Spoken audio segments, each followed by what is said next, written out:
Hello, ghouls and ghosts! This has been a very quiet month, but also one filled with lots of excitement.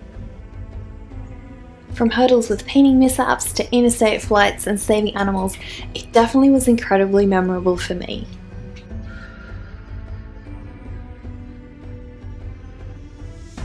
It started cooling down and we had 2 earthquakes. This month was filled with so many adventures, it's hard to decide where to start. I found this tiny gecko with his tail dropped off in a busy area, so I picked him up and moved him somewhere safer. The highlight of my month was most definitely catching this mouse in my home and setting her free. I have humane mouse traps so I can catch the little creatures and take them somewhere safer. This little one was so bewildered when I found her the next evening. I quickly put her in the car and drove her to a nice national reserve close by.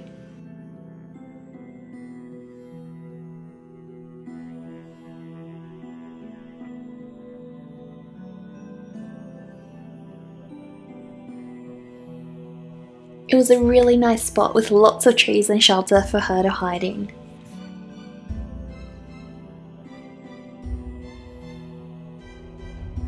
It felt so bad seeing her so frantic, but I wanted to find her a spot far from the road and close to shelter and water.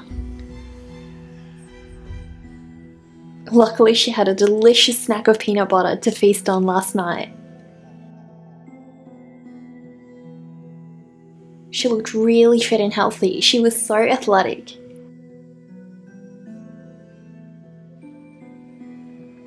I found her a nice spot with water and plenty of foliage. I'm thinking of her daily, wondering what a life she's carving out for herself here. Sometime soon, I shall draw her.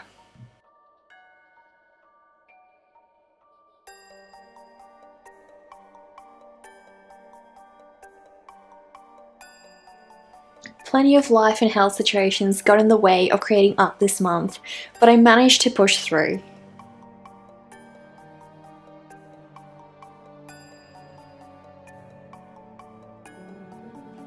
I found a way to become more productive when time is pressing. Often it's the initial push required that demotivates me to sit down and create, so I've broken up productive time into 20-minute creative sessions.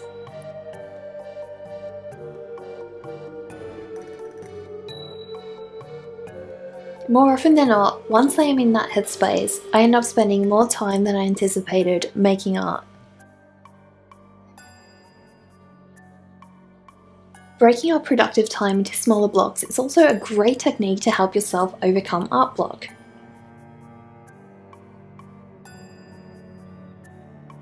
If you need more motivation to get back into art, I run monthly art challenges with my Twitch community on Discord.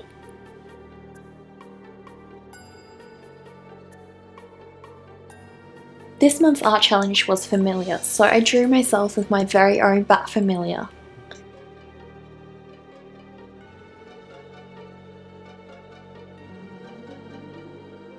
These art challenges are a great way to find inspiration among your fellow artists and become part of a creative community.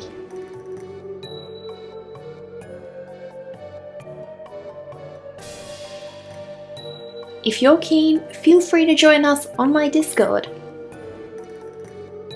We'd love to see some of your art.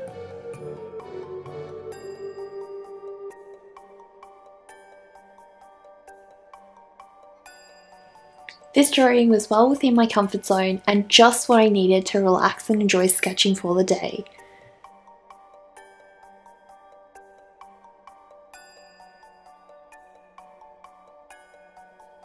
I really enjoyed researching different outfits for her.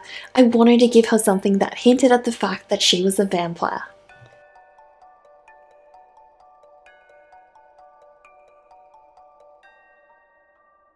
It's so odd to me now that I used to hate drawing clothing when it's now one of my favourite parts of a drawing.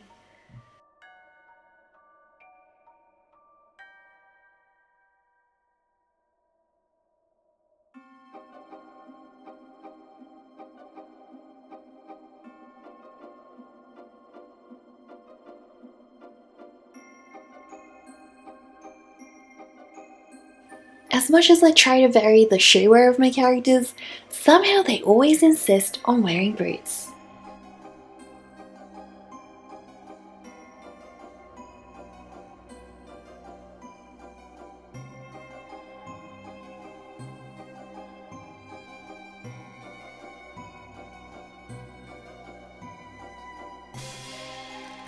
I wanted to fill the drawing up with plenty of little bat friends.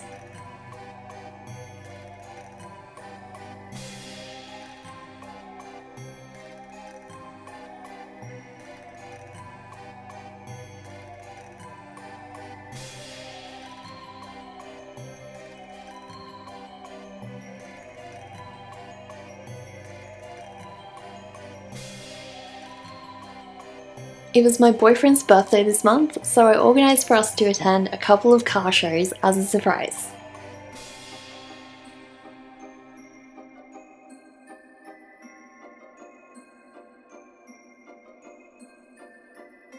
The first car show we went to had newer and more heavily modded cars.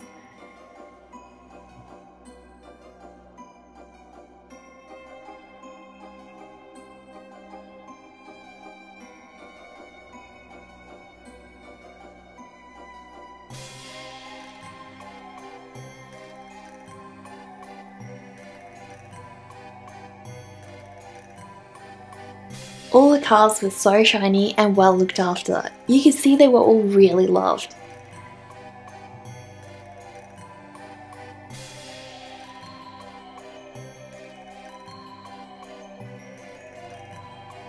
It had the coolest styles inside. We spotted an artist who was painting some of the vehicles. Cars are something I rarely ever draw. I have so much respect for those who do, they're way out of my comfort zone. The second car show we went to had mostly all the classics.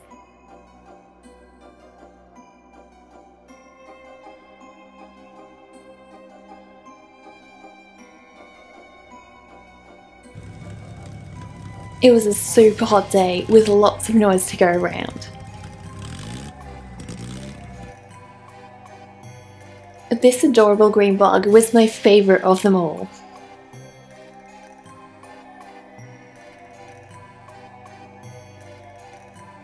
It had beautiful shiny rims and cute round mirrors.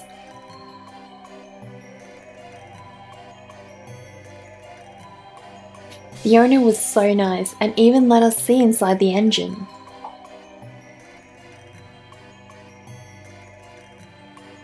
The inside of the bug was almost more beautiful than the outside.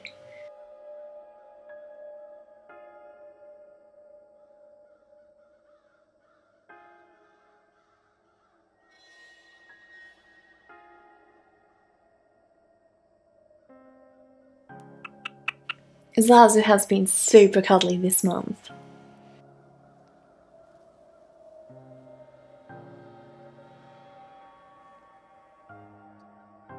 Monthly inspiration time. I've been following the work of Kiss & Co for a few years now. He paints animals in impeccable detail. I'm always in awe of how he brings out the intricate personalities and characteristics of each animal. He's really inspired me to do a full-scale painting filled with many animals.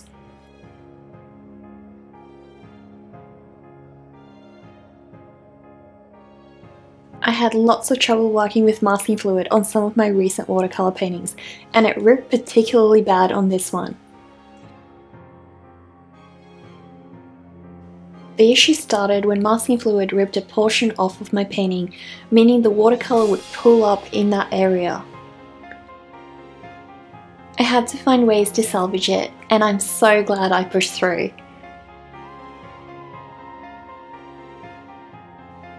I decided to turn to gouache to finish it off, and it looks in perfect condition. Things turned out so good in the end.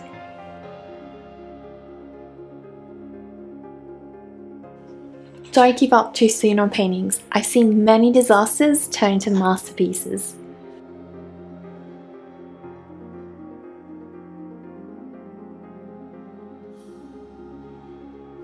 I think a lot about why I make art, especially when I run into setbacks.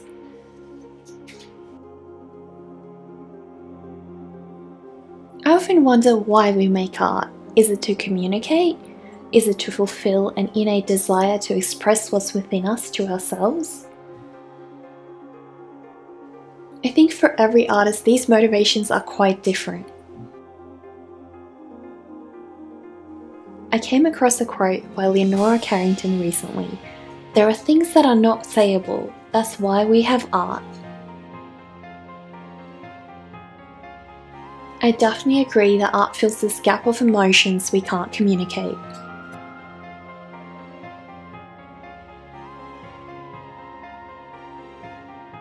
It's definitely a language of its own.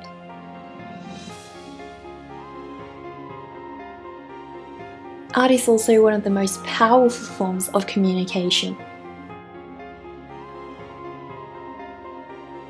What is the reason you make art? I'd love to hear your input in the comments.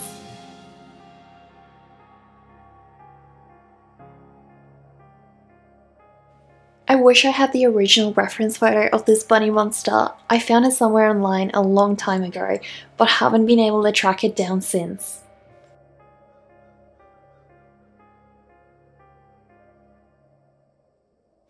Despite the masking fluid giving me so much headache, I'm glad I used it because it allowed me to get this beautiful spread of watercolour effects behind the bunny.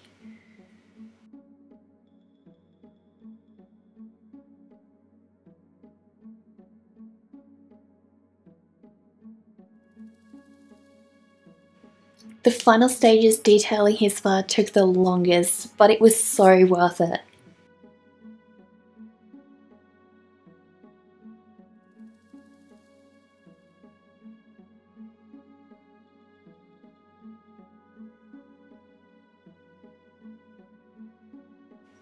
I only wish I could have him as a pet.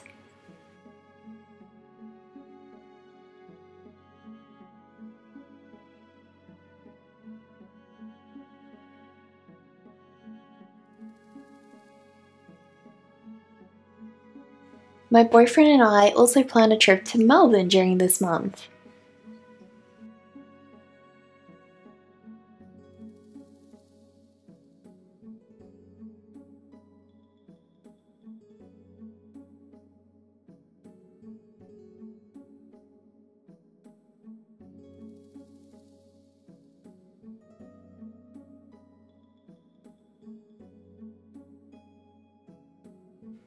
Bye bye, Adelaide.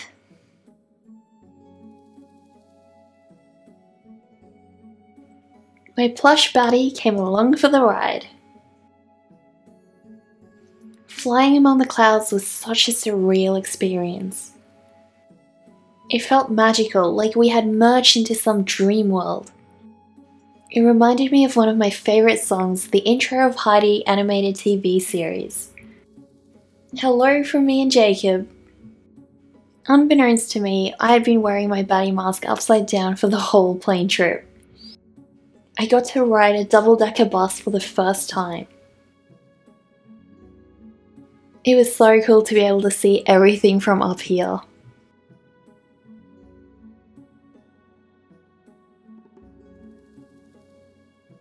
I spotted an adorable yellow bug along the way. Finally, we got to the city. It looks so impressive. Since I live in Adelaide, Melbourne is a pretty big city to me.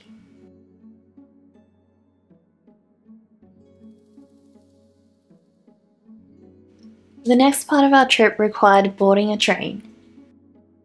I've never seen a train station this big before. We had a bit of trouble finding the right train to board. Batty helped me take lots of pics and videos for you guys. Eventually we boarded the right one. We went into a super expensive florist.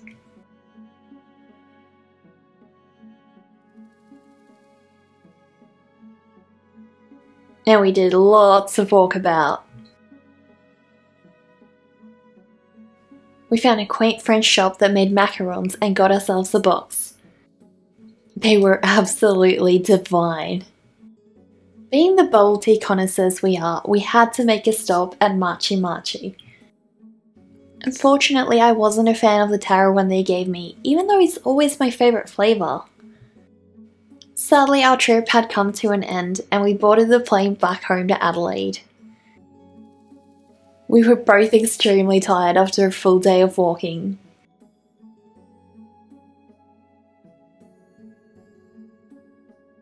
Flying over Adelaide at night was a beautiful sight to see.